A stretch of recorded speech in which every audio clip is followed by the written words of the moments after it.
Hello बच्चों, कैसे हैं आप सब। Welcome you all to my channel पढ़ लो। और आज हम चैप्टर नंबर 1 की एक्सरसाइज 1.2 करने वाले हैं। इसके पहले की एक्सरसाइज हमने ऑलरेडी कंप्लीट कर ली है। अगर नहीं देखी है तो हमारे चैनल में जाइए, प्लेलिस्ट बनी हुई है भाई, सब देख लीजिए। यहाँ पे हम सारे कंटेंट आपको देने वाले हैं एनसीईआरटी के। तो अगर आप इस चैनल पर नए हैं तो इस चैनल को जल्दी सब्सक्राइब भी कर लीजिए, ताकि आपसे कोई भी सॉल्यूशन कंटेंट मिस ना हो। मैथ्स को स्ट्रॉन्ग करना है यहाँ पे हमें। तो चलिए आज हम इर्रेशनलिटी को प्रूफ करेंगे। इर्रेशनलिटी को प्रूफ कैसे किया जाता है उसका मेथड मैं बताऊंगा आपको। एक मेथड है कॉन्ट्रडिक्शन मेथड, उसके बारे में अब बात करेंगे। लेकिन उससे भी पहले कि रैशनल और इरेशनल नंबर होते क्या है, मैं जल्दी से रिवाइज करा देता हूं आपको। रैशनल नंबर वो नंबर्स होते हैं जिनको हम रिप्रेजेंट कर सकते हैं पी बाई क्यू के फॉर्म में, और क्यू नॉट इक्वल टू 0 होना चाहिए, कंडीशन होनी चाहिए। और इरेशनल नंबर वो होते हैं जो हम पी बाई क्यू के फॉर्म में रिप्रेजेंट नहीं कर सकते, जो कि नॉन टर्मिनेटिंग और नॉन रिपीटिंग नंबर होते हैं। ना टर्मिनेट होते हैं ना रिपीट होते हैं। जैसे कि 1.3476 ये सब क्या है, ये सब जो नंबर्स हैं वो कभी न टर्मिनेट हो रहे हैं ना रिपीट हो रहे हैं। तो ये चलते जा रहे हैं डेसिमल के बाद, तो ये इर्रेशनल नंबर होगा। अब ये इर्रेशनल नंबर को कैसे प्रूफ किया जाए कि ये नंबर इर्रेशनल है। तो हमें तो सिर्फ पता है कि कोई भी चीज़ जो होती है वो ए बाई बी के फॉर्म में होती है ना, और वो क्या होता है, रैशनल होता है। लेकिन इसमें जो मेथड हमें यूज़ करना है वो कॉन्ट्रडिक्शन मेथड यूज़ करना है। हम किसी चीज़ को एजम करेंगे, हम एजम करेंगे कि ये एक रैशनल है, हम ये एज्यूम करेंगे कि ये एक रैशनल है, और हम अपने आप को फॉल्स प्रूफ करेंगे। तो जब हम अपने आप को फॉल्स प्रूफ करेंगे तो इसका मतलब जो क्वेश्चन है वो सही है। सिंपल सी बात है ना। इसी मेथड को कॉन्ट्रडिक्शन मेथड बोला जाता है। कॉन्ट्रडिक्शन मेथड को करने से पहले मैं एक आपको थ्योरम बता देता हूँ, बहुत ही इंटरेस्टिंग थ्योरम है। इसी के बेसिस पे ये पूरा का पूरा प्रूफ होने वाला है भाई।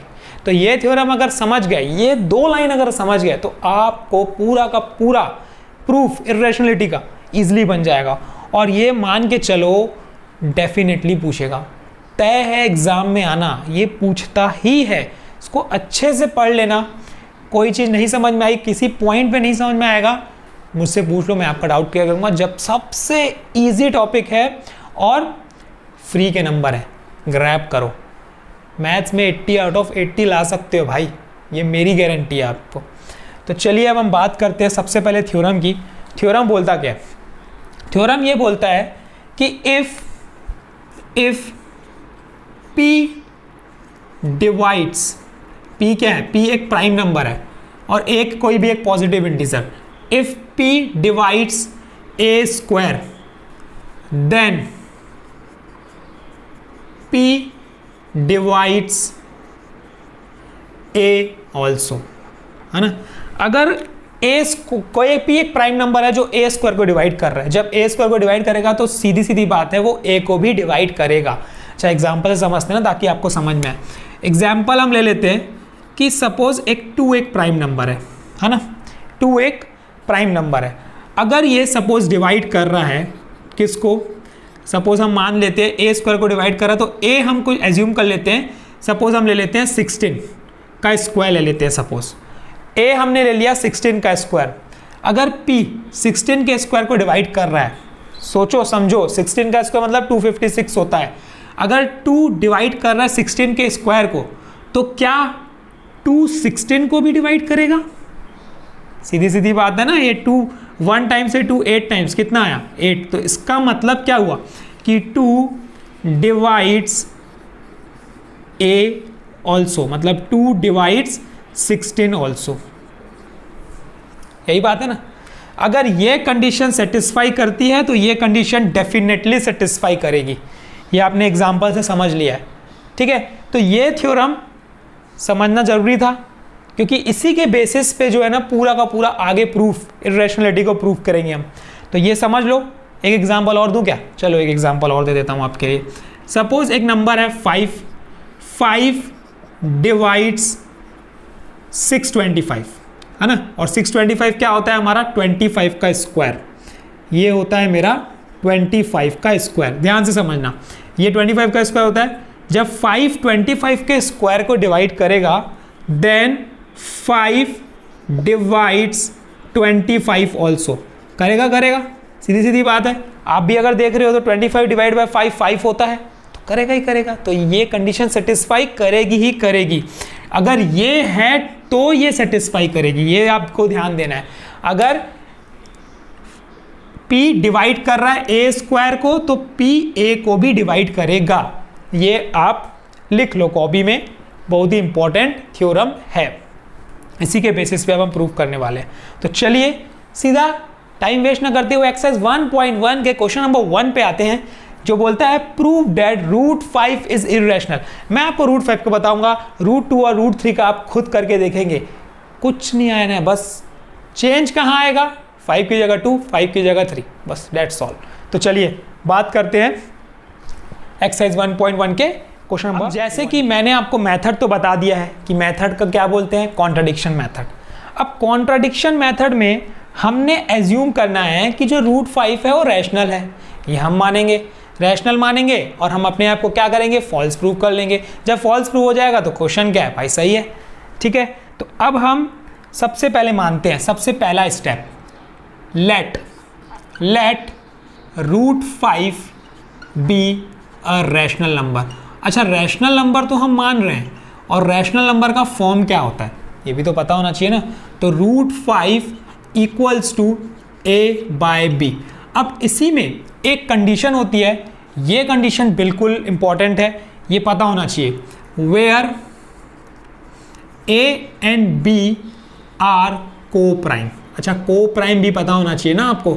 को प्राइम का मतलब जिसका HCF 1 होता है। HCF 1 का मतलब जिसके बीच में कोई ही कॉमन फैक्टर नहीं है। ये मैंने आपको बता दिया, जैसे कि 2/3 कॉमन फैक्टर है क्या, 3/5 कॉमन फैक्टर है क्या, मतलब जो कोई सेम नंबर से नहीं डिविजिबल होंगे।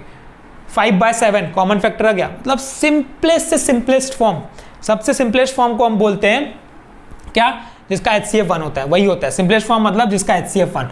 तो ये हो गया where a and b are coprime. Condition होनी चाहिए, मतलब दोनों के बीच में कोई भी कॉमन फैक्टर नहीं होना चाहिए अदर देन 1। ये हमने मान लिया। तो अब हम करेंगे स्क्वायरिंग बोथ दी साइड। तो मैं लिख लेता हूं यहां पे स्क्वायरिंग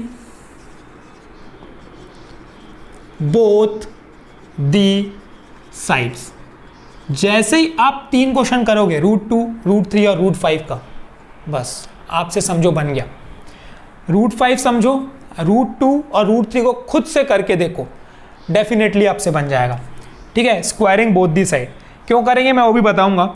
जब स्क्वायरिंग बोथ दी साइड करेंगे तो ये क्या बन जाएगा, एक एक स्टेप मैं आपको बताने वाला हूं ना, ए स्क्वायर बाय बी स्क्वायर। ध्यान से समझना, एकदम धीरे धीरे बात करेंगे, कोई हड़बड़ी नहीं है, हमको कहीं नहीं जाना है।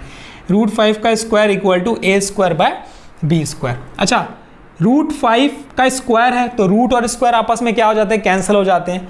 तो ये बन जाएगा 5 equal to a square by b square. अच्छा, मैंने स्क्वायर क्यों किया अब मैं आपको बताता हूँ। जैसे ही मैं इसको थोड़ा ट्रांसफ़र करूँगा इधर उधर, तो ये क्या बन जाएगा, ए स्क्वायर बाय 5।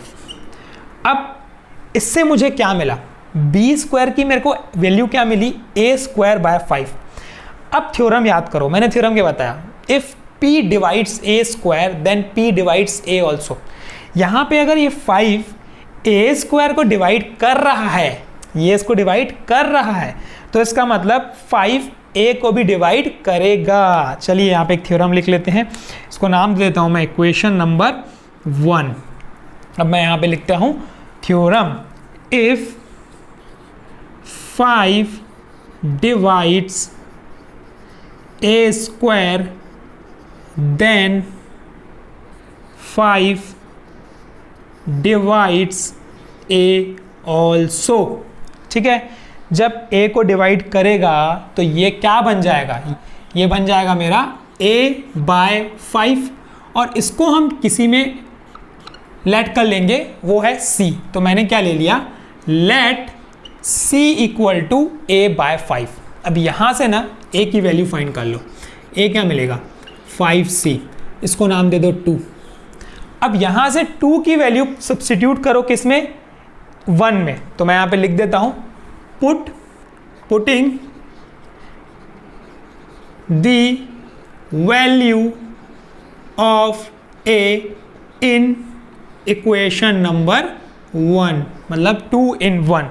जब 2 को 1 में पुट करेंगे तो यहां पे ध्यान दो ना, यहां पे ये b square as it is है ना, ए की जगह मैं पुट कर रहा हूँ 5c, तो ये हो जाएगा मेरा 5c का होल स्क्वायर डिवाइडेड बाय 5।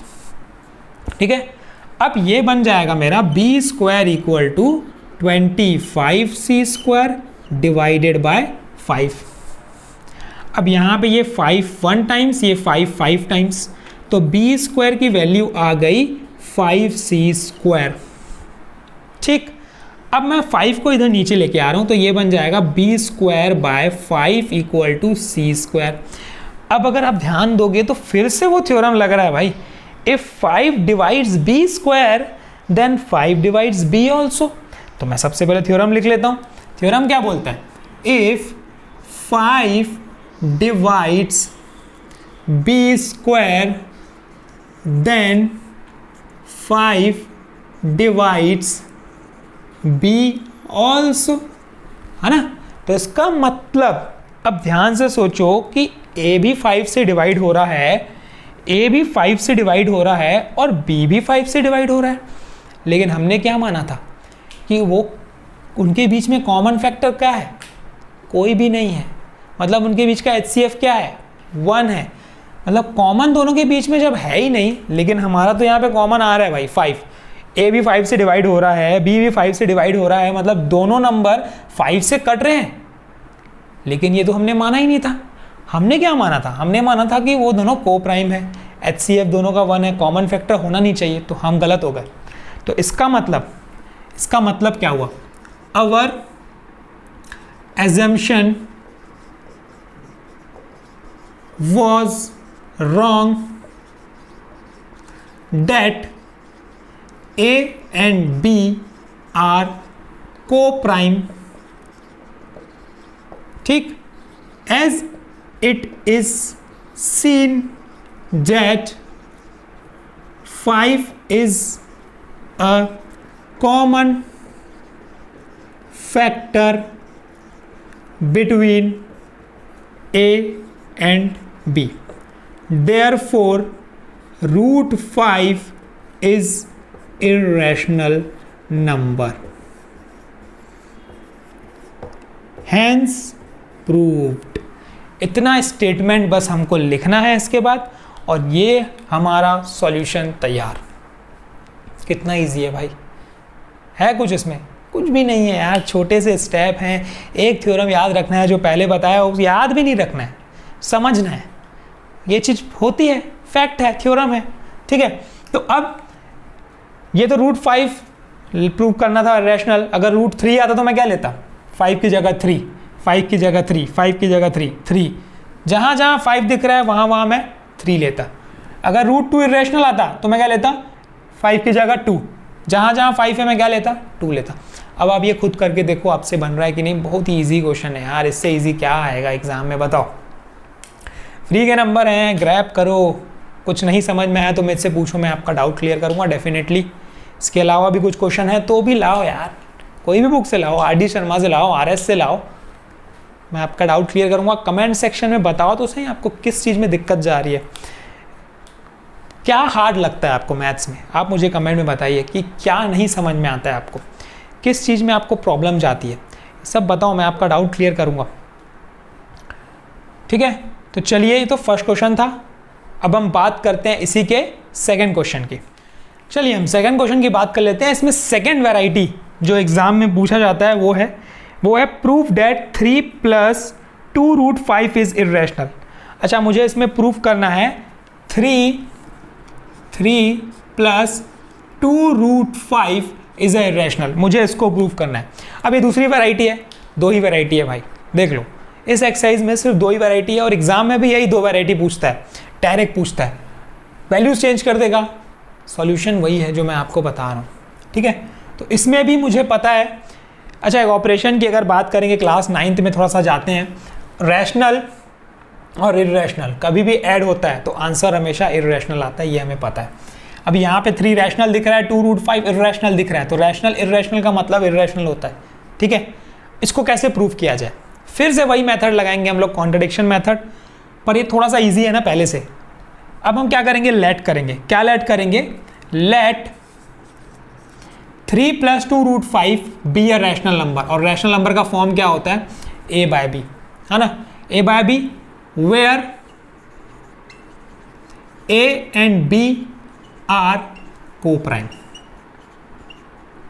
ठीक, और को प्राइम मैंने बता दिया आपको HCF 1। अब इस टाइप के क्वेश्चंस में ना रूट वाले टर्म्स को निकालो, रूट वाले टर्म्स की वैल्यू निकालो, बाकी सबको क्या कर दो, ट्रांसफर कर दो उधर। तो जैसे ही ट्रांसफर करेंगे तो क्या मिलेगा, 2√5 वहीं का वहीं, ठीक, ये हो जाएगा A/B -3, ये +3 था, इधर जाके क्या हो जाएगा -3, बात को समझना, इक्वल्स टू ये क्या होगा LCM। अब जिसको LCM निकालने में दिक्कत जाती है ना, उसके लिए भी मैं एक बढ़िया साथ बता देता हूँ, आप इन दोनों को आपस में मल्टीप्लाई कर दो, 1 × B कितना होगा B, ये मैंने लिख दिया, ठीक है। अब इस 1 को इससे मल्टीप्लाई करो, क्रॉस 1 × A कितना हो जाएगा A, मैंने यहाँ पे लिख दिया, बीच में साइन क्या दिख रही है, माइनस की लगा दो। अब इस नंबर को इससे मल्टीप्लाई कर दो तो B × 3 3, है ना। अब जो बच्चों को LCM निकालने में दिक्कत जाती है, प्रॉब्लम जाती है, तो ये प्रोसीजर अप्लाई कर लो, आपसे LCM भी निकल जाएगा ना, कुछ भी नहीं है। नीचे वाले दोनों को मल्टीप्लाई करके यहाँ लिख दो, इसको इधर मल्टीप्लाई करो, इसको इधर मल्टीप्लाई करो और लिख दो, बस दैट्स ऑल, कुछ भी नहीं है। और मैथ इतना ईजी है, घबराने की बिल्कुल ज़रूरत नहीं है आपको, है ना। बाकी तो मैं बैठा ही हूँ, ये 2√5। अब मुझे देखो क्या निकालना है, मुझे √5 निकालना है, ये इसमें क्या है, मल्टीप्लाई में है, तो उधर ट्रांसफर करूँ तो किस में जाएगा, डिवाइड में जाएगा, तो ये बन जाएगा √5 equals to A - 3 divided by 2B, ठीक। यहाँ पे ये B × 3 3B होगा, ये 3B होगा, ठीक है। तो अब A क्या है, एक इंटीजर है, ठीक है, मैं मानता हूँ। B क्या है, एक इंटीजर है, ठीक है, मैं मानता हूँ। तो A - 3B/2B भी क्या आएगा, एक इंटीजर आएगा। जब भी आप सॉल्व करोगे, इंटीजर और इंटीजर को ऐड, सब्ट्रैक्ट, डिवाइड करोगे ना, तो वो इंटीजर ही आता है, करके देख लो। अब जब इंटीजर आता है तो एवरी इंटीजर एक रैशनल नंबर होता है, हाँ होता है भाई। तो इसका मतलब A - 3B/2B भी क्या है, एक रैशनल नंबर है। लेकिन बीच में क्या साइन दिख रहा है, इक्वल टू, और इक्वल टू की प्रॉपर्टी क्या होती है, यहाँ वाला टर्म और यहाँ वाला टर्म बराबर होना चाहिए। यहाँ पे √5 है और √5 क्या है, इर्रेशनल। ये पूरा का पूरा टर्म हमने क्या निकाला, रैशनल। इर्रेशनल नंबर और रैशनल नंबर के बीच में यहाँ पे क्या दिख रहा है मुझे, इक्वल टू। कैसे हो सकता है, पॉसिबल है क्या, कभी भी रैशनल और इर्रेशनल बराबर हो सकता है क्या, नहीं हो सकता यार। तो इसका मतलब मैं गलत सॉल्यूशन किया हूँ, मतलब जो मैंने एजम्पशन किया है वो तो गलत है। इसका मतलब जो क्वेश्चन में दिया है वो सही है। क्वेश्चन में बोलता है कि 3 + 2√5 क्या है, इर्रेशनल है। मैंने क्या मान लिया कि वो रैशनल है, मैं बोल दिया भाई रैशनल है ये, है ना। लेकिन क्या हो गया, रैशनल और इर्रेशनल बराबर हो गया मेरे हिसाब से। और रैशनल इर्रेशनल बराबर होता है क्या, नहीं होता है। इसका मतलब मैं क्या हूँ, गलत हूँ। इसका मतलब क्वेश्चन क्या है, सही है। तो इस मेथड को कॉन्ट्राडिक्शन मेथड बोला जाता है, जिसमें हम अपने आप को ना गलत प्रूफ करते हैं। हम एजम्पशन जो करते हैं उसी को हम रॉन्ग प्रूफ करते हैं, और जो क्वेश्चन दिया है वही सही है। तो इसका मतलब अब यहाँ पे एक स्टेटमेंट मुझे लिखना है, तो मैं यहाँ पे लिख लेता हूँ। स्टेटमेंट ये बोलता है A and B are integers, therefore A - 3B/2B is also integers.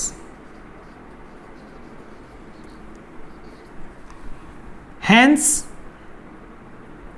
every integer is a rational number. Okay, अब यहां पे लिख लेते हैं, here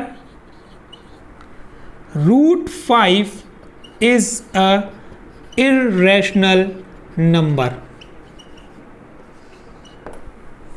and A - 3B/2B is a rational number. ठीक है। अब स्टेटमेंट क्या है, rational number can not be equal to irrational number. हो सकता है क्या, नहीं हो सकता ना भाई। बस वही को हमको लिखना है, जो मैंने आपको बताया उसको स्टेटमेंट के फॉर्म में लिख दो बस। Rational number can not be equal to irrational number, therefore our assumption our assumption was wrong, therefore 3 plus 2 root 5 is a irrational number. बस हेंस प्रूफ, इतना सा काम करना है। अब ये नहीं कर पाओगे ना यार, इतना सिंपल सी चीज़ है, करना ही क्या है, सिर्फ रूट की वैल्यूज़ को इक्वेट करना है आपको, रूट की वैल्यूज़ को निकालना है, बाकी सबको एक साइड ट्रांसफ़र कर देना है। एक साइड जैसे ही ट्रांसफ़र कर दोगे तो यहाँ पे इरेशनल आ गया, ये पूरा का पूरा रैशनल आ गया, इरेशनल रैशनल के बराबर हो नहीं सकता, इसका मतलब हम एजम्पशन जो लिए थे वो गलत है, क्वेश्चन सही है। तो 3 plus 2 root 5 is a rational number, that's all. ये हमारा प्रूफ हो गया। तो ये अब हमने क्वेश्चन नंबर 1 और 2 कंप्लीट कर लिया है। थर्ड पूरा का पूरा सेम है भाई, ये थर्ड आपका होमवर्क है, ये नहीं करोगे तो क्या करोगे, तो आप करो और कमेंट सेक्शन में मेरे को जरूर बताओ कि आपसे अब ये वीडियो देखने के बाद आपसे क्वेश्चंस बन रहे हैं कि नहीं, और अगर बन रहे हैं तो कमेंट सेक्शन में मुझे ज़रूर बताओ। तो ये आपको अगर समझ में आ चुका है तो हमसे जुड़िए, वीडियो को लाइक कीजिए, शेयर कीजिए अपने दोस्तों में, सब्सक्राइब तो बिल्कुल कर दीजिए ताकि आगे आपको कंटेंट मिलते रहें, क्योंकि हम यहाँ पे ना रेगुलर कंटेंट लाने वाले हैं। अभी हमारा 1 चैप्टर कंप्लीट हुआ है, चैप्टर नंबर 1 कंप्लीट हुआ है, अब हम अगले में चैप्टर नंबर 2 लाएंगे। तब तक के लिए ये पूरे NCERT के पूरे सॉल्यूशंस चैप्टर नंबर 1 के अच्छे से कर लो। कोई भी प्रिपरेशन में कमी आ रही है, डाउट हो रहा है तो मुझसे पूछो, मैं आपका डाउट क्लियर करूँगा। हमारा टेलीग्राम ग्रुप है, उसमें ज्वाइन करो, नोट्स वहाँ पे आपको मिल जाएंगे, PDFs आपको वहाँ पे मिल जाएंगी सबकी। Thank you.